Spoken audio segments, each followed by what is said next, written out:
What's up guys, Mike here with Cards Your Sports Cards, back today to share my experiences from the past month to help you navigate your own sports card selling journey. If you're new to this monthly video, we will talk about some of the sales I've made, lessons learned, strategy change, money made, money lost, and the current state of my selling journey as a card reseller. Before we jump into it, if you want to unlock the secrets of selling and investing in low-end sports cards on eBay, this channel is your go-to source for expert tips, honest insights, and strategies to help boost your eBay sales. Go ahead and hit that subscribe button for me if you want to stay ahead of the card selling game, maximize your profits, and take your eBay card selling business to the next level. You can also check out my other channel at Puck Mike, where I open and talk about hockey cards. And I don't know if you saw my post last Wednesday, but I've officially been accepted into the YouTube Partner Program where I can start making money on my videos. I cannot thank you guys so much for the support. I think I did about 29 or 30 videos to get me to this point, so it wasn't terrible, but a lot of hard work, and I'm actually just having so much fun doing this. Now I have more money to put back into the business, offset some of the costs of that inventory. I don't think I'll be getting rich anytime soon, but it's just a really cool thing, so thank you guys so much for the support. All right, kicking it off, as always, with our top sellers and sales insights. 2024 of August, top 5 players sold this month: JJ McCarthy, Caleb Williams, Anthony Richardson, CJ Stroud, Brock Purdy. Percent of card sales by sport, doing really good with football. A little bit of hockey was in there. People getting excited about the training camps opening soon. Baseball, basketball as well. I'm actually gonna stop tracking the percent of card sales by era. My hope here was to show that people are buying cards from other eras and not just the newer stuff. But then I kind of changed my business model, and like I've only been selling a lot of newer stuff, so this is mostly skewed towards the newer cards, so it doesn't really make sense to keep tracking this because we know out of the cards I'm selling, it's pretty much newer stuff. Top 3 highest selling cards for the month. We have this Caleb Williams, First Bowman, $25, Spencer Knight Young Guns, $11, and then Russell Westbrook here, about $10.60, so not too bad. All right, money made, money lost. The top 3 sales, that Caleb Williams made a $20.48 net profit. The Spencer Knight, $6.88, and then a $7.96 profit there on that Russell Westbrook. Did pretty good on a CJ Stroud card as well, $7.34. Where did I lose money and why? Same story as it was last month. All of these sold at an auction at prices well below where it would sell them for if it was listing at buy it now. This is probably the biggest conundrum with selling cards because you can sell a lot right now if you want to sell them below market and lose profit, or you can wait and hopefully sell them later for profit. I mean, these still don't bother me too much because it's getting people in my store. I've seen some people comment too, oh, he always has great deals and prices. I think I looked at my metrics on eBay too, and a lot of my sales impressions or store impressions, there's a lot more traffic to my store, which is exactly what I want with some of these lower price listings. I'm kind of considering these as my promo items, so I'm gonna kind of keep treating these like that dollar bin at the card show, and if some sell at a higher price, like my First Bowman of Caleb Williams for $25, then that's a good thing and I'll make some profit there. If we jump over to inventory turnover, had a bit of a spike from this June number here. Again, in July, remember I sold that huge lot of hockey cards, so of course it's gonna be higher. If I don't count that one, it does actually trend down here a little bit. So actually seeing this number go up again is really good. I think I sold about 85 cards in August. So it's almost 3 cards a day, so I'm turning over the inventory. So yeah, I'm feeling good about these right now, especially on the scale that I'm selling these. I'm excited to see where this goes as I keep building my inventory out more and more. All right, so what worked for me and what didn't work for me in selling sports cards last month? And how am I gonna change my strategy based on this information? Things that work: listing from my phone and not using the scanner. I know it's a little bit against what I've been doing and saying, and I love my scanner. It takes amazing quality scans, but it does take a lot longer to take pictures that way. So I don't know if you've noticed in my eBay store, some of my listings have been popping up with these types of photos versus the scans. I'm definitely not trying to get away from the scanner completely. I love it. It works great. I do think it takes better pictures, but taking the pictures on my phone is not only faster than using the scanner, but once I have the photo on my phone, I can literally do the listing from anywhere. And not to mention, not only have I had a lot of thicker cards that I can't scan recently, but I also have a lot of trouble with the prism cards showing white lines, like the refractor type cards or silver prisms. Now, I did a video on how you can correct some of this, and it does help. So be sure to check that video out if you are using this scanner or another scanner and having the same issues. But even with these methods, it's impossible to never have the white lines when you do the scans. Since I'm working again with 2 kids, I literally need every second in the day. So listing by taking pics on my phone sometimes has been working good. Again, I still think nothing beats the quality of a high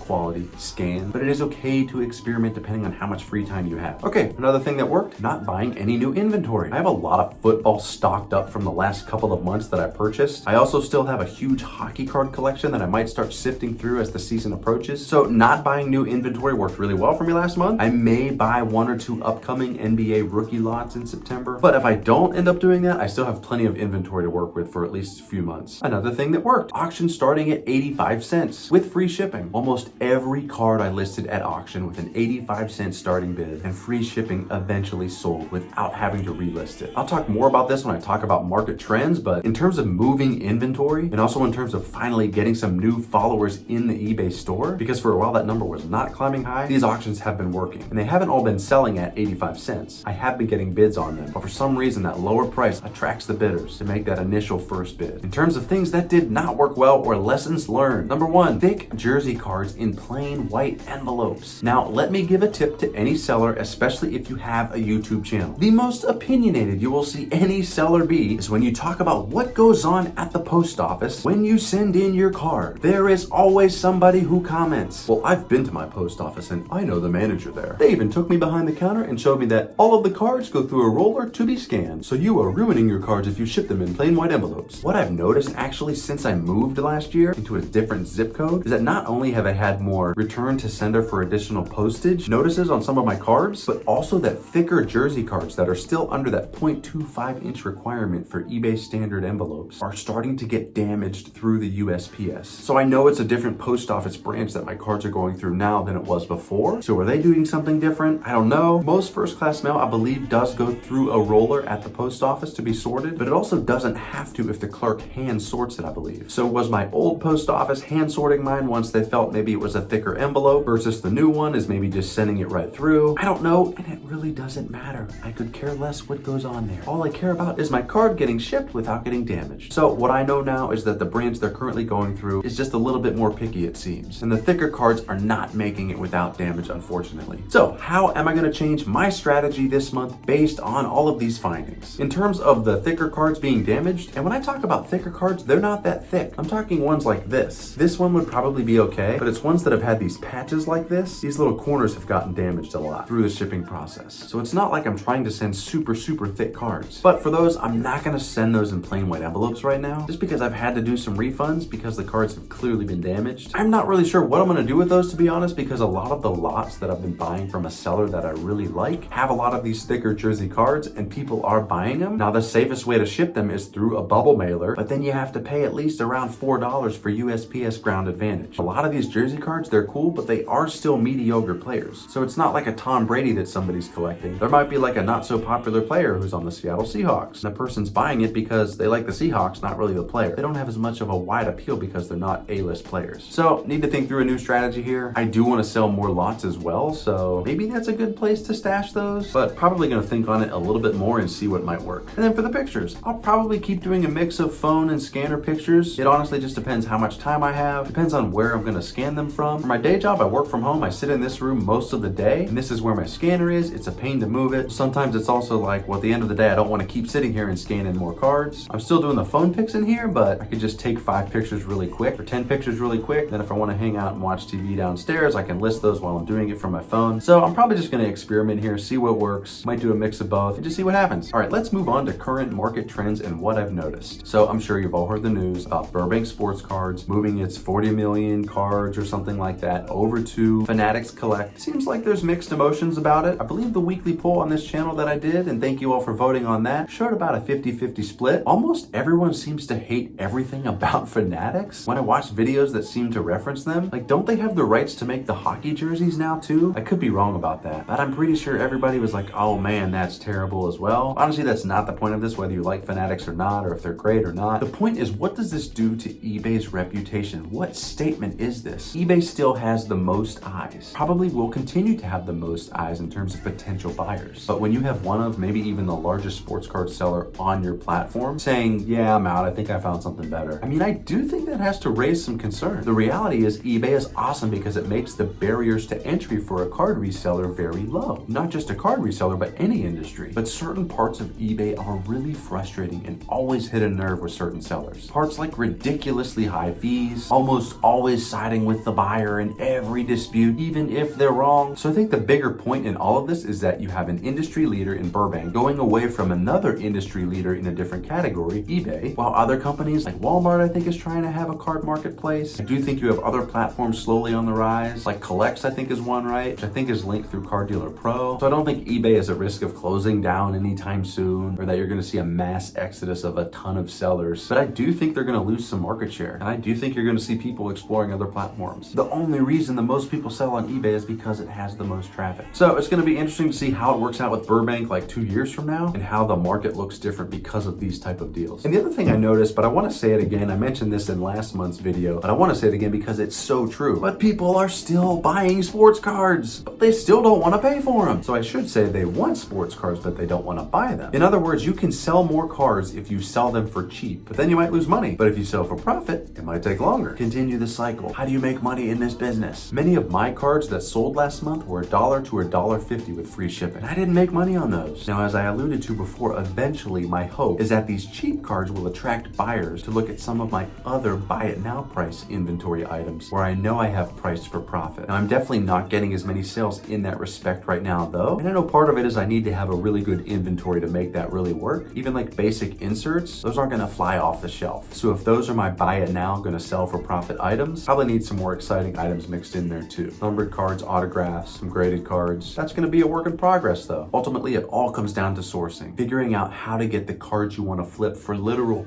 pennies if you can, so that you can still offer competitive prices and still make profit. And then just a quick new segment I wanted to add to this monthly recap video is things I'm thinking about. One thing I think I already alluded to, and that's buying bigger collections and buying more in bulk. Now I'm talking like 10,000 card collections or more. Some of the other channels that I watch, they buy massive collections. I honestly haven't done that too much. Really, I haven't done it at all because I'm still learning, and my model changes so much from month to month that I don't want to be stuck with stale inventory. Not only that, but a lot of these big collections, I mean, it's harder, or should I say more risky, to buy these through eBay where I do all of my sourcing. With those big collections, no one's going to take a picture of all the photos. I don't even think you can put that many photos on a listing on eBay. So you might get what, like 30 photos at the most? And then it's the seller's word where it's like, oh yeah, some good stuff in here. There's a few autos, LeBron, Brady, all the GOATs. Then you get the package, we don't accept returns, and there's maybe 50 cards of those players in there in a 10,000 card collection. And then you're stuck with all this junk wax. And I just do not have time to fish through like Facebook Marketplace. I know there's probably some good collections on there, but I don't have time to do that. Drive and meet somebody somewhere, or go to their house, look at the collection. I don't have time to do that right now. If there was any part of my business I was gonna hire somebody to do for me, but I know it would cut into my profits, it would be sourcing. This takes a lot of time and a lot of effort to find the right cards at the right cost so that you can flip them for profit. So definitely my number one challenge when it comes to flipping sports cards. I have noticed some true like collections on eBay at good prices, but you can tell the person's being sincere. They're just trying to sell an old collection they maybe had in the garage or the attic. They don't know much about it. It's priced kind of fair. You don't think they're trying to rip you off. These lots are usually more expensive, maybe like $500 or so. So I may start looking at some of those. I've been hesitant to spend that much on one lot, so that's why I haven't pulled the trigger on that. But if I do buy in more bulk, those are the lots I'm going to be targeting on eBay. That's it, guys. I hope you enjoyed this month's recap video. Again, thank you so much for getting me to become a YouTube partner where I can monetize my videos, offset some of my inventory costs, and put more money back into the business. I'm so grateful for your support. If you've been watching and you haven't subscribed, please subscribe. It literally takes 2 seconds to go subscribe. Like the video, comment, really appreciate it. And as always, if you want to unlock the secrets of selling and investing in low-end sports cards on eBay, this channel is your go-to source for expert tips, honest insights, and strategies to help boost your eBay sales. Go ahead and hit that subscribe button for me if you want to stay ahead of the card selling game, maximize your profits, and take your eBay card selling business to the next level. You can also check out my other channel at Puck Mike, where I open and talk about hockey cards. And if you do follow that channel and like hockey, just got this little gem. First hobby box I will be opening in a while, 24-25 MVP hockey. Be sure to check out that channel as well if you want to see me open this box. Thank you all so much for watching. I'll see you in the next video.